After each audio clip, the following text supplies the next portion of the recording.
Hey, you're watching Man That's Cooking.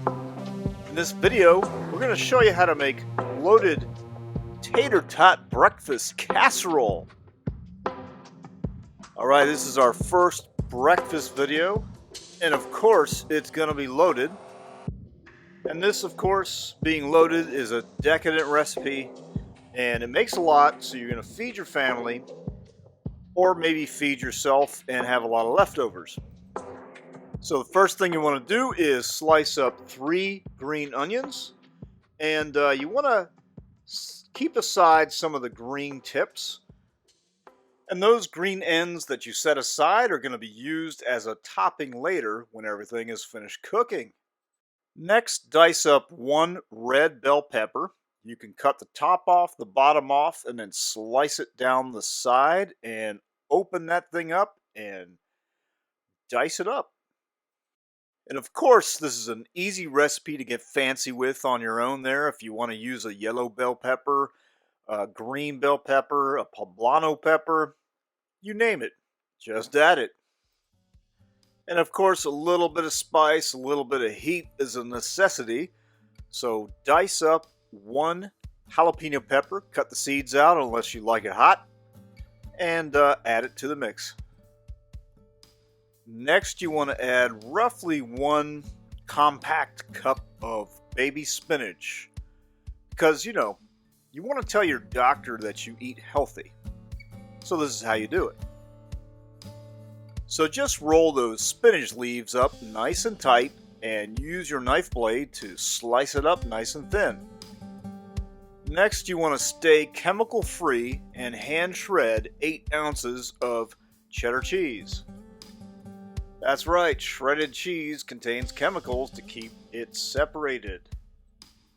And it's pretty obvious you got enough chemicals in you right now anyway.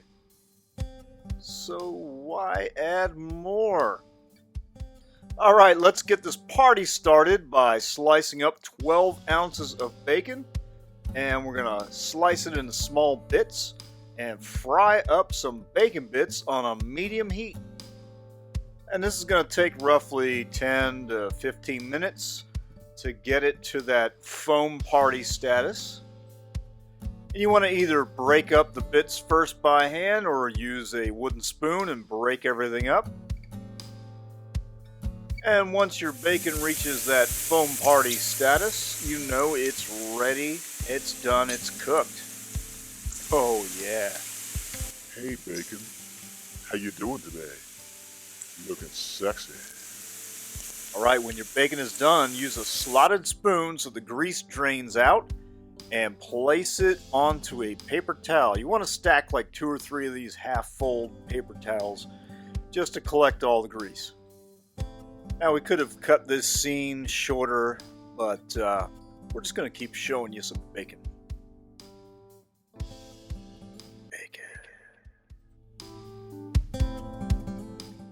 Once you remove all the bacon, you want to carefully remove almost all of the bacon grease. Of course, it's hot, be careful. And you want to leave behind roughly about 1 tablespoon, 2 tablespoons, up to you, your choice. But you're going to use that for frying up some of these veggies. Yeah, we're going to fry those veggies up in bacon grease, baby. Oh, yeah. Now, just a pro tip, you might want to keep the spinach out of the container. You might want to just set that aside and put that in later. Spinach does cook a lot faster than the onions and peppers. That's man's mistake there, but check this out. Oh yeah.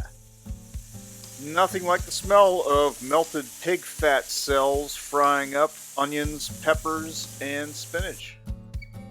Okay, so roughly 5-6 minutes when the spinach starts to wilt, just go ahead and use that slotted spoon and remove everything out of the frying pan. Now it looks greasy and unhealthy, but there's spinach. Cancels it out.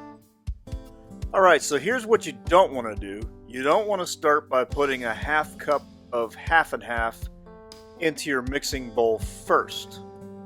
You want to do that after you crack open a dozen eggs. Why's that?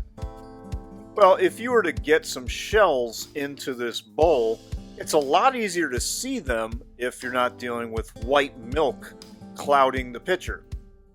But hey, if you've got that cowboy egg cracking confidence like man's got right here, you do you. So once you add 12 eggs to the mixing bowl, go ahead and use your whisk to mix together the eggs and the half and half. So you want to mix these up for a couple minutes. Now whether you add half and half first or after, it's definitely going to take a few minutes to break open all 12 yolks. So if you want to prep this meal a day before, you can go ahead and cut all the veggies. You can whip together the eggs and then seal them with saran wrap, and then get it out of the fridge the next day and pour it over the tater tots. Okay, we're going to add a little bit of seasoning, and it's going to be finely measured. That's about a 1/4 teaspoon of black pepper and about a 1/4 palm or a 1/4 teaspoon of kosher salt. Go ahead and mix that up. Next, stir in the veggies. You want to stir in all of them, except of course the green onion tips that you cut off and set aside. Leave those aside. Mix everything up, and then you want to add about half of the shredded cheese, and of course we're going to keep the other half for a topping later. And same thing with bacon. Add about half of it and save the other half for later. Okay, mix everything up and get ready for the next step. So we've got a 9x13 Pyrex dish and your greasy friend Pam. You know, she's always spraying down that non-stick action. Let's tater tot this dish. So just go ahead and dump a bunch in there. You don't need to get fancy. And you want to break apart any of these double-sized, double frozen tater tots right there. Now here's a warning, if you have OCD, this is going to take you a long time. So you might want to pop some Prozac or something before you get started on this adventure. Otherwise, this should just take you a few minutes. And you just want to have a solid base layer of tater tots just like this. And yes, you want to use frozen tater tots. You don't need to thaw them out. Just take them out of your freezer, and this is what you do. And for you curious folk out there, this is what you have left over. That's enough to cook up for a side dish to this breakfast. So here's the easiest part of the whole recipe. Just dump this egg mixture on top of these tater tots. And once you do that, make sure you spread everything evenly across the top, just like this. So you want to have your oven preheated at 350, and you're going to bake this for 40 minutes on the middle rack. Now you don't need to cover it with foil or anything, but after the 40 minutes, what you're going to do is use the second half of the cheese that you set aside, and go ahead and dispense that as evenly as you can across the top. And yeah, that's going to hide some of the fancy festive colors. But after 5 more minutes in the oven, this is what you get. Oh yeah, look at that. Now if you want a browner cheese, just turn on the broiler, but for this recipe, not really necessary. So go ahead and lay down the remaining half of the bacon, followed by the green onion tips that you set aside. So you can see this is coming together now, and while you're doing this, it's also cooling down, so you're letting it rest. So this is a perfect holiday meal. You could tell it's decadent. Duh. You don't want to eat this every day, or you're going to end up on My 600-Pound Life. I see you've been eating a lot of Man That's Cooking. Food porn flyover. Oh man, take a look at this. Check out that bacon, that cheese. Oh, melty, melty cheese. Delicious goodness. So this can make an excellent hangover cure. If you're planning a drinking holiday, drinking party, this could be the perfect breakfast the next day.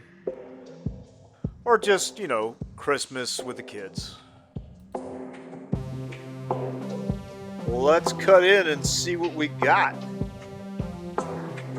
Come on now. I can't wait. Oh yeah, look at that. Perfect cut too. Check out that thick layer on top of the tater tots. Oh, that's delicious goodness. Let's go for a bite. What do you say? Look at all the different colors. I mean, the flavors are in there. Look at how it stays together. Just like you and us. So click subscribe. Click like. Check us out on manthat'scooking.com. Leave us some comments. Thanks for watching.